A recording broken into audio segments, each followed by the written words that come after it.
Friends, welcome back to my channel. आज की इस वीडियो में हम जानने वाले हैं नवरात्रि में माता के तीसरे रूप यानी कि चंद्रघंटा माँ के बारे में, उनकी कथा के बारे में, उनके नाम के बारे में और साथ ही उनका ध्यान मंत्र क्या है और भी कुछ विशेष जानकारी। तो वीडियो की शुरुआत करने से पहले अगर अभी तक आपने हमारे वीडियो को लाइक नहीं किया तो प्लीज़ लाइक कर दें और चैनल को भी सब्सक्राइब कर दें। और साथ ही अगर अभी तक आपने हमारी नवरात्रि के पहले और दूसरे दिन वाली वीडियो नहीं देखी है तो आप उसे भी देख लें और उन वीडियो में बताए गए कुछ विशेष मंत्रों का प्रयोग करें तो और माता को प्रसन्न करें। तो चलिए अब इस वीडियो की शुरुआत करते हैं और जानते हैं माँ चंद्रघंटा के बारे में। तो सबसे पहले जानते हैं कि माँ चंद्रघंटा के नाम का अर्थ क्या है, उनके नाम का महत्व क्या है। नाम का महत्व। शारदीय नवरात्रि के तीसरे दिन माँ दुर्गा के तीसरे स्वरूप माँ चंद्रघंटा की पूजा अर्चना करने का विधान है। माँ दुर्गा की ये स्वरूप काफ़ी मनमोहक माना जाता है। देवी भगवती पुराण के अनुसार माता के गले में सफ़ेद फूल की माला सुशोभित है। साथ ही माँ बाघ की सवारी करती हैं। चंद्रघंटा माँ की 10 भुजाएं हैं, जिसमें वह कमल, धनुष, बाण, खड्ग, कमंडल, तलवार, त्रिशूल और गदा आदि शस्त्र माता के हाथ में लिए हुए हैं। माँ के सिर पर अर्धचंद्र है, इसी कारण उन्हें चंद्रघंटा कहा गया है। माँ चंद्रघंटा की पूजा करने से व्यक्ति के अंदर का भय समाप्त हो जाता है। इसके साथ ही शत्रुओं पर विजय प्राप्त होती है। इसके साथ ही कुंडली में शुक्र की स्थिति भी मजबूत होती है। आज के दिन माँ दुर्गा के तीसरे स्वरूप माँ चंद्रघंटा की विधिवत पूजा करने के साथ साथ अंत में इस व्रत कथा का पाठ करना चाहिए। इससे शुभ फलों की प्राप्ति होती है। तो चलिए अब माँ चंद्रघंटा की व्रत कथा के बारे में जानते हैं, व्रत कथा को पढ़ते हैं। माँ चंद्रघंटा की व्रत कथा। पौराणिक कथाओं के अनुसार जब महिषासुर ने तीनों लोकों में आतंक मचाना शुरू किया था, वह स्वर्गलोक में इंद्रदेव को हराकर अपना आधिपत्य जमाना चाहता था। इसीलिए वह स्वर्गलोक पर राज करने की इच्छा पूरी करने तब सभी देवताओं ने, ब्रह्मा, विष्णु और महेश तीनों ने सहायता मांगी। देवताओं की बात सुनने के बाद तीनों को बहुत क्रोध आया। क्रोध के कारण तीनों के मुख से एक विकराल ऊर्जा उत्पन्न हुई। उससे एक देवी का प्रादुर्भाव हुआ। देवी को शंकर भगवान ने अपना त्रिशूल, भगवान विष्णु ने अपना चक्र, इंद्र ने अपना घंटा, सूर्य ने अपना तेज और तलवार और सिंह प्रदान किया। इसी प्रकार अन्य सभी देवताओं ने भी माता को अपने अपने अस्त्र सौंप दिए। इसके बाद माँ चंद्रघंटा महिषासुर का वध करने पहुंची। महिषासुर का वध करने के लिए देवताओं ने माँ का धन्यवाद किया। इसके बाद देवताओं को महिषासुर के आतंक से मुक्ति मिली और माँ चंद्रघंटा का नाम प्रख्यात हो गया और वह माँ दुर्गा का तीसरा स्वरूप यानी कि चंद्रघंटा माँ के रूप में पूजी जाने लगी। तो ये थी माँ चंद्रघंटा की व्रत कथा। चलिए अब जानते हैं माँ चंद्रघंटा का ध्यान मंत्र कौन सा है। तो माँ चंद्रघंटा का ध्यान मंत्र थोड़ा बड़ा है, तो इसे हम आधे आधे भाग में पढ़ेंगे और मैं इसे आपको 2 बार पढ़ के बताऊंगी। आप भी ध्यान मंत्र को या तो याद कर लें या फिर जब आप पूजा कर रहे हो तब आप इस वीडियो को चला सकते हैं, जिससे कि आपका ध्यान मंत्र पढ़ जाएगा। तो चलिए अब ध्यान मंत्र को पढ़ते हैं।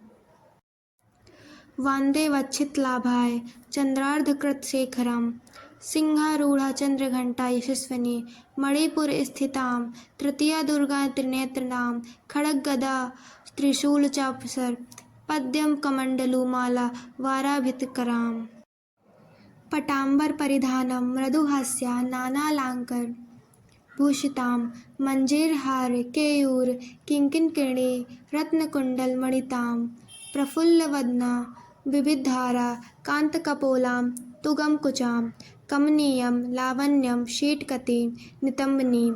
एक बार हम फिर से इस ध्यान मंत्र को पढ़ेंगे। वंदे वाच्छित लाभाय चंद्रधरकृत शेखरम सिंहारूढ़ा चंद्रघंटा यशस्विनी मणिपुर स्थितां तृतीया दुर्गा त्रिनेत्रतां खड्गम गदा त्रिशूल चपसार पद्यम कमंडलू माला वराभितकराम पटांबर परिधानम मृदुहास्या नालालंकार भूषितां मंजीरहार केयूर किंकिणी रत्नकुंडल मंडितां प्रफुल्लवदना विविधारा कांतकपोलां तुगम कुचां कमनीयम लावण्यम शीटकति नितंबनी। इस ध्यान मंत्र का प्रयोग आप अपनी पूजा में, माँ चंद्रघंटा की पूजा में आप प्रयोग कर सकते हैं और माता को प्रसन्न कर सकते हैं। तो अभी हमने ध्यान मंत्र के बारे में जाना। अब हम जानते हैं कि माँ चंद्रघंटा को कौन सा रंग प्रिय है और उस दिन यानी कि नवरात्रि के तीसरे दिन हमें किस रंग के वस्त्र पहनने चाहिए। माँ चंद्रघंटा का प्रिय रंग। सनातन धर्म की मान्यता के हिसाब से नवरात्रि के तीसरे दिन लाल रंग के कपड़े पहनना शुभ माना जाता है। तीसरा दिन माँ चंद्रघंटा को समर्पित होता है। माँ चंद्रघंटा को लाल रंग का अत्यंत प्रिय है, इसीलिए इस दिन हमें लाल रंग के वस्त्र पहनने चाहिए। शक्ति और प्रेम के प्रतीक लाल रंग के कपड़ों से माँ चंद्रघंटा को सजाया जाता है।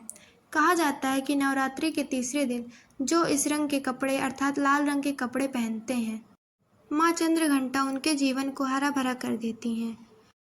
चलिए अब हम ये भी जान लेते हैं कि माँ चंद्रघंटा को कौन सा भोग लगाना चाहिए। माँ चंद्रघंटा को खीर अति प्रिय है, इसीलिए इस दिन नवरात्रि के तीसरे दिन की पूजा में जो माँ चंद्रघंटा को खीर का भोग लगाते हैं, उनकी सारी मनोकामनाएं माँ चंद्रघंटा पूरा कर देती हैं। इसीलिए इस दिन माँ चंद्रघंटा को खीर का भोग लगाना चाहिए। चलिए अब हम ये जानते हैं कि माँ चंद्रघंटा की पूजा का महत्व क्या है, उनकी पूजा हमें क्यों करनी चाहिए। पूजा का महत्व। नवरात्रि के तीसरे दिन माँ चंद्रघंटा की पूजा का बहुत ही महत्व है। इस देवी की कृपा से साधक को अलौकिक वस्तुओं के दर्शन होते हैं। यदि आप मन पूर्वक पूरे मन से आप चंद्रघंटा माँ की पूजा करते हैं, उनके ध्यान में लीन हो जाते हैं, तो इस दिन आपको दिव्य सुगंधियों का अनुभव होगा। आपको बहुत ज़्यादा कई सारी ध्वनियाँ सुनाई देने लगेंगी। इनके क्षणों में साधक को बहुत सावधान रहना चाहिए। इस देवी की आराधना किसी साधक में वीरता, निर्भयता और साथ ही सौम्यता और विनम्रता का विकास होता है। इसीलिए हमें चाहिए कि मन, वचन और कर्म के साथ काया को विहित विधि विधान के साथ हमें परिशुद्ध पवित्र करके अपने मनोभाव को परिशुद्ध करके माँ चंद्रघंटा में की शरणा में जाना चाहिए और उनकी उपासना आराधना करनी चाहिए। इससे हमारे सारे कष्टों से मुक्ति हो जाएगी। मुक्ति होकर हमें सहज ही परम पद के अधिकारी बन सकते हैं। यह देवी बहुत ही कल्याणकारी हैं। तो आज की इस वीडियो में हमने जाना माँ चंद्रघंटा के नाम का महत्व, ध्यान मंत्र, उन्हें कौन सा रंग प्रिय है और उनकी पूजन विधि का महत्व क्या है। तो आपको हमारी ये वीडियो कैसी लगी, ये हमें कमेंट करके ज़रूर बताएं और हमारे चैनल को भी सब्सक्राइब कर दें और बेल आइकन को भी प्रेस कर दें ताकि कल की वीडियो की नोटिफिकेशन आपको मिल सके। और इस वीडियो को ज़्यादा से ज़्यादा शेयर भी करें। Thanks for watching.